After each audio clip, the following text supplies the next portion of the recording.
All right, you all knew this was coming. This is the riveting episode you've been anticipating, and I'm all here for it. You guys know that I love my scale details and I love to explore new techniques. So here we go. Here's a new technique. All right, so the real I guess crux of the situation is that with new techniques comes opportunity to mess up.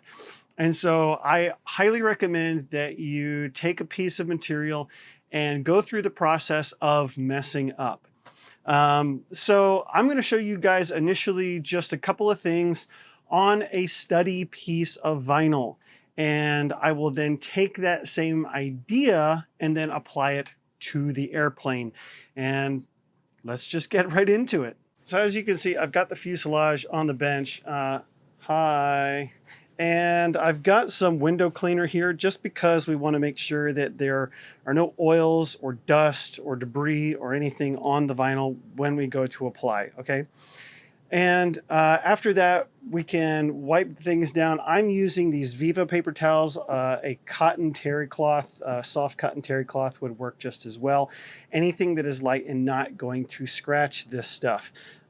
Do your homework. Take a scrap piece and make sure that you're going to use something to wipe on this that is not going to scratch it. All right, so from there, the next tool is a flashlight. No.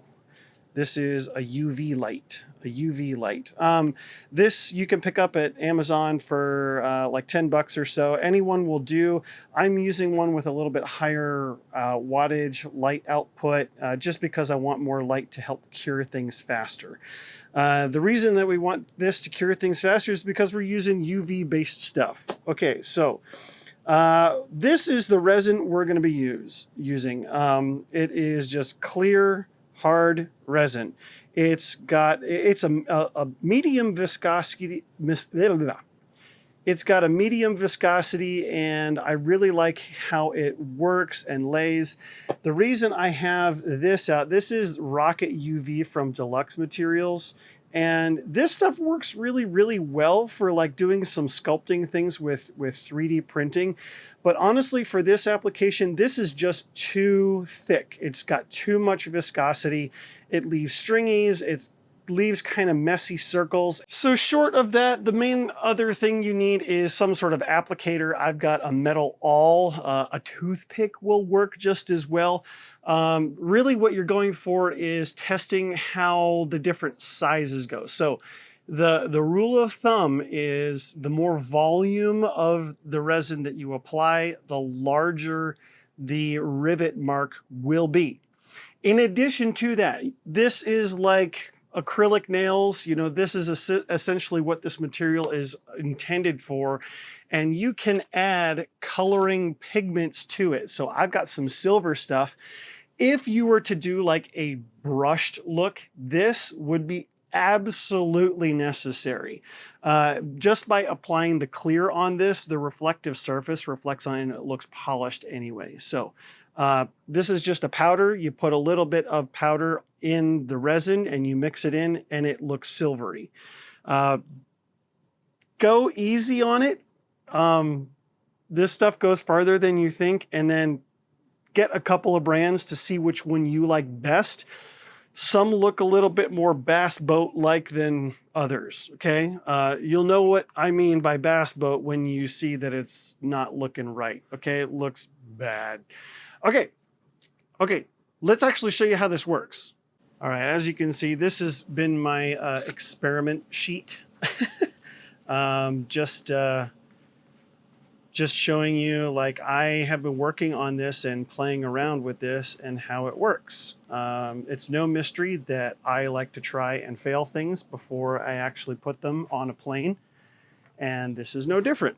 So really all I'm doing is first cleaning the surface, and there's any residual water or moisture, I'll come back with a dry paper towel and wipe that free. So we've got a nice clean surface. From there, the nice thing about this stuff is, like, the difference between this and like using the wood glue technique is not that much different. The advantage is that this stuff doesn't air dry.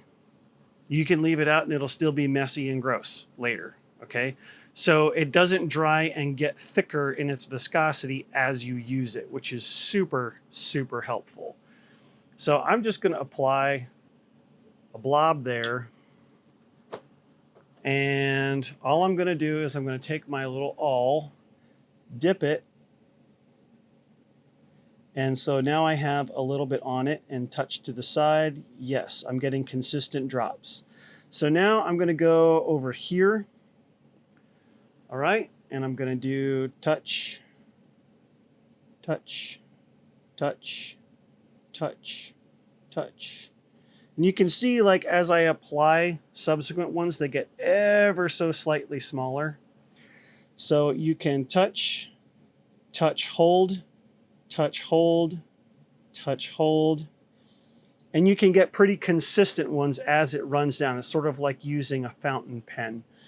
So you don't necessarily have to go back and forth every time. But you do have to refill. And that's all you do. You do a line of them. And then, honest to goodness, okay, this is real time. 2, 3, 4, 5, 6, 7, 8, 9, 10, 11, 12, 13, 14, 15. All right, 15 seconds, and it's dry. It's dry. Okay, you can do a little bit more to really make sure that it's cured, but that's why I went with the higher wattage. The more bright, more UV makes it cure more gooder, right? And so then once that's cured, we can go back with our awl or our toothpick.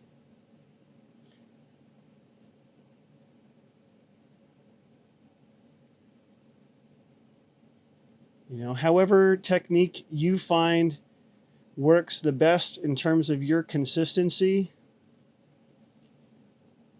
do it. Absolutely do it. 1, 2, 3, 4, 5, 6, 7, 8, 9, 10, 11, 12, 13, 14, 15. Cured. Done. And that's it. And as you can see, like, these look polished and metallic without adding anything to them. So what I'm going to do is I am going to open this and show you what this looks like, because it does look different. So I'm just taking what's on the tip of this and I'm going to mix that in.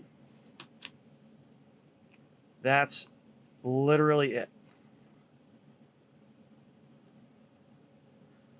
Okay, so now that that's mixed, we're gonna do the exact same technique. Touch, touch.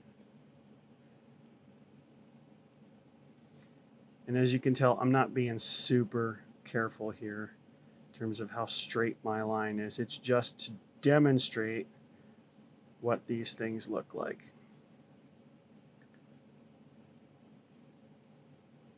All right. 1, 2, 3, 4, 5, 6, 7, 8, 9, 10, 11, 12, 13, 14, 15.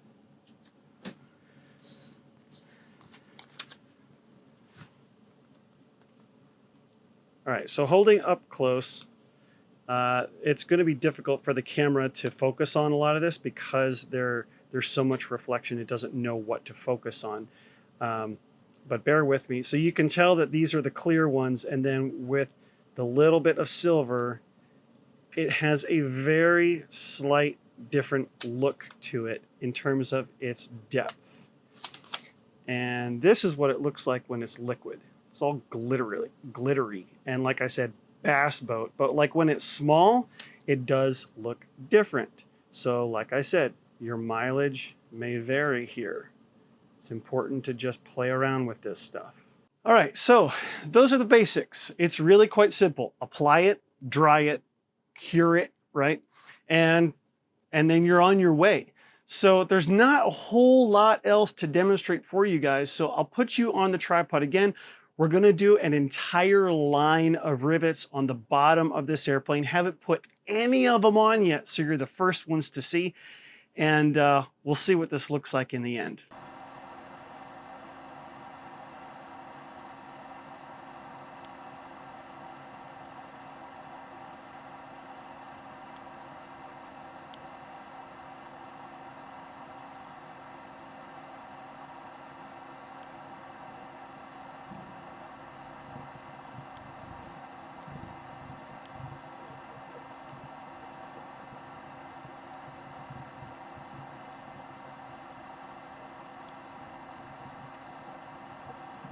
All right, so 8 minutes, and we've got all of these rivets.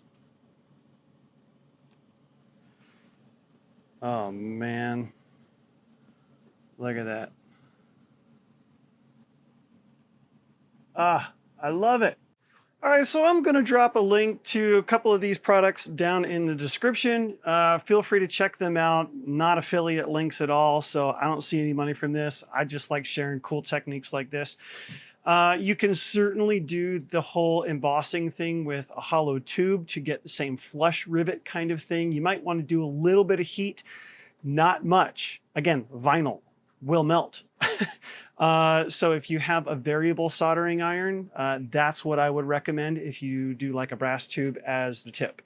And then other than that, head on over to dobro.com and make sure you're checking out with code Josh10 to get all of your hardware for your builds, because look, I got so much to do on this airplane. There are so many more rivets to go, and I'm having a ball doing it.